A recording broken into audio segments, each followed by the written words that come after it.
A ficção científica é uma ótima maneira de fingir que você está falando do futuro quando na realidade está atacando o passado recente e o presente. Essa é uma frase da autoria de Ray Bradbury, autor de Fahrenheit 451, um dos grandes clássicos da ficção científica distópica de todos os tempos. As distopias representam, de maneira geral e, ao meu ver, futuros que a humanidade tem medo de viver. Por exemplo, lá em 1984, que é o meu livro preferido, a gente vai ter um mundo em que um governo ele manda nas pessoas.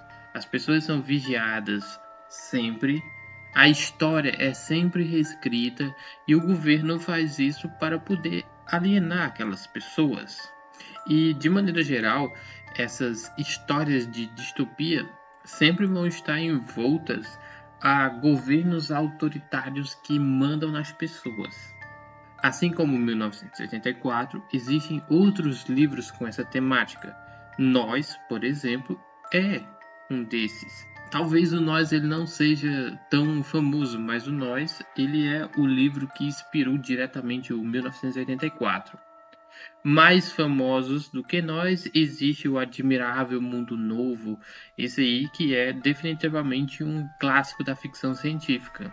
E claro, existem muitos e muitos outros livros que você até pode aí deixar nos comentários desse vídeo para que eu futuramente possa ler também.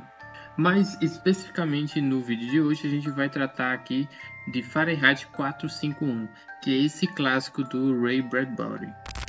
O Fahrenheit 451 apresenta um futuro sombrio em que os livros são proibidos.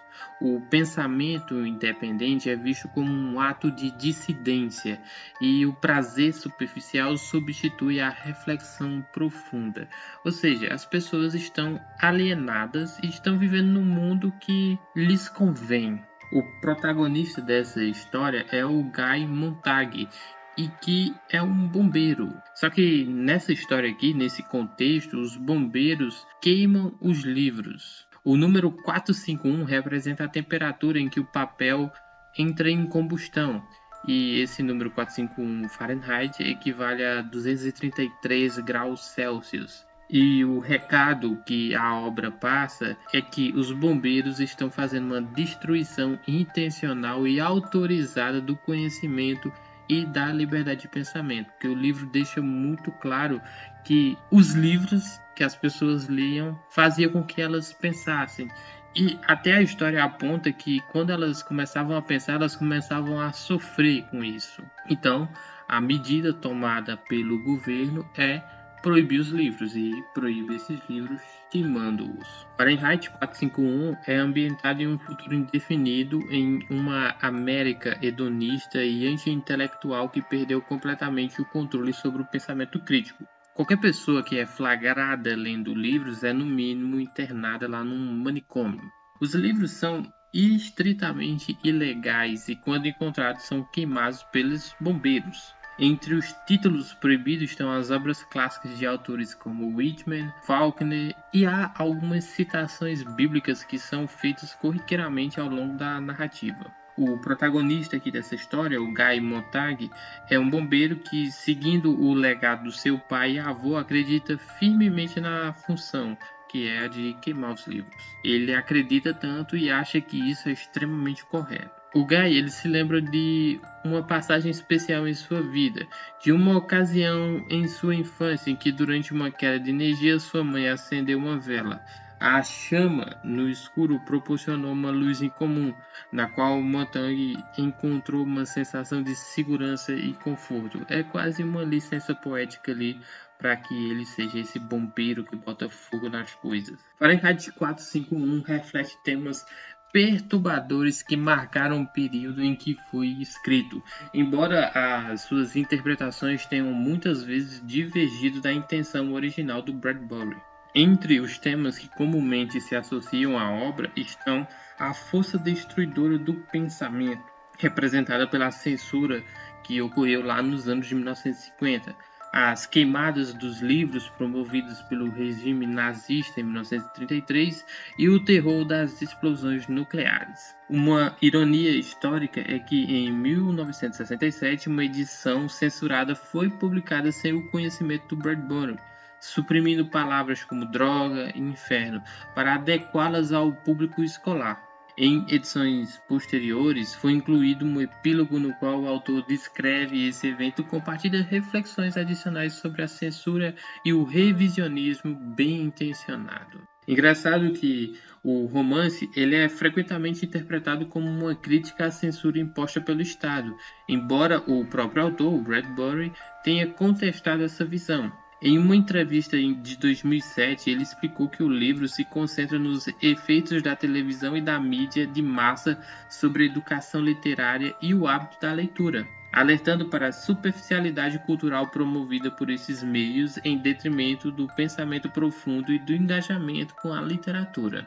E essa entrevista deixa algo muito explícito que o autor apresenta lá no final da história, quando o Montague, em uma determinada situação, está fugindo ali e toda essa fuga é televisionada e as pessoas assistem à televisão a fuga do Montague e o Montague ele consegue olhar pelas janelas e ver as pessoas assistindo ele enquanto ele está fugindo. É quase que uma metalinguagem da crítica. Como vocês podem ver, eu não estou dando spoiler, estou tentando fugir o máximo possível de spoiler, mas a gente pode fazer uma análise prévia aqui dos personagens desse livro. Guy Montague, ele é o protagonista e bombeiro da história. O Guy, ele passa por uma transformação pessoal que é mostrada ao longo do romance. Ele começa como sendo esse bombeiro que acha que queimar os livros é certo. Em um determinado momento, ele encontra uma garota, a Clarice, e através das conversas com Clarice, ele começa a ter dúvidas a respeito de si próprio. E essas dúvidas fazem com que o personagem amadureça o seu senso crítico ao longo da história. Outro personagem aqui muito importante na história é o Phoebe. O Phoebe é um ex-professor de inglês que foi destituído do cargo há mais ou menos uns 40 anos, que foi quando começaram a inutilizar ali todo o pessoal que era meio intelectual. O Phoebe ele é descrito como uma pessoa um tanto quanto covarde, só que é ele que ajuda o Guy no processo dele de armazenamento de conhecimento, digamos assim. Porque o Guy, ele sabia ler. As pessoas sabiam ler, mas elas não conseguiam entender o que estava lendo. E é o Faber que começa esse processo de ensinar a interpretar o que ele está lendo. Então, de certa forma, ele é muito importante para o desenvolvimento final aqui do personagem.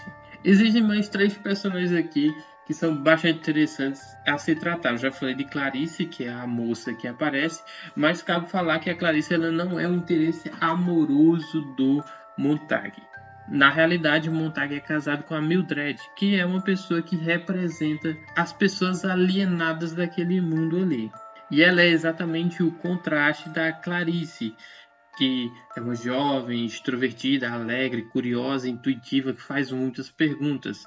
A esposa do Montague, a Mildred, ela vive tentando esconder o seu vazio interior e tem medo de questionar a sociedade em que vive. O penúltimo personagem que eu quero tratar aqui é o Capitão Beatty, que é o capitão do corpo dos bombeiros, ou seja, ele é o chefe do Montague. Esse personagem é bastante interessante, porque como líder dos bombeiros, ele precisava ler as obras para saber o que ele estava combatendo. E em determinado momento ali da história, o Montague começa a levar livros para casa. Só que o Beatty, ele sabe o que o Montague está fazendo. E aí eles começam a ter uma conversa. E essa conversa é muito tensa, porque você imagina que a qualquer hora o Beatty vai pegar ali e vai começar a acusar o Montague. Mas não, eles fazem uma conversa bem formal, bem tensa. É o tipo de coisa que seria muito bem adaptada em um filme.